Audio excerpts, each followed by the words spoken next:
राष्ट्रवादीनं प्रचार सुरू केलेला आहे. कार्यकर्त्यांचं उद्दिष्ट असं आहे की जर बिनविरोध निवडणूक व्हावी आणि जर झालीच निवडणूक तर गिनीज बुकामध्ये रेकॉर्ड ब्रेक एवढं मतदानाने सुनेत्रा पवारांना निवडून द्यायचं.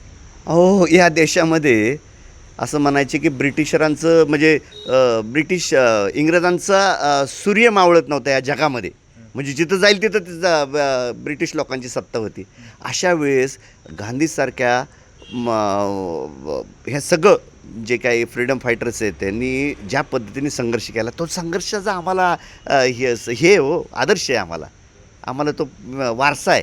तर त्यामुळे आम्ही नाही ह्या गोष्टीला घाबरत. म्हणजे किती लोक असो काय असो. आणि मी तर नेहमी पहिल्या डे वनपासून सांगतो की मतं ही आमच्यासाठी मायने ठेवत नाही. आमच्यासाठी आमचे जे निवडणुकीत मतच महत्त्वाची असतात आहे महत्त्व.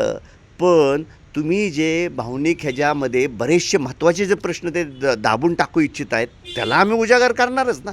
त्याला आम्ही बाहेर काढायचा प्रयत्न करणारच ना. भावनिकता असावी पण त्याचबरोबर कर्तव्यनिष्ठ पण असावं. विजयाचा विश्वास किती वाटतो?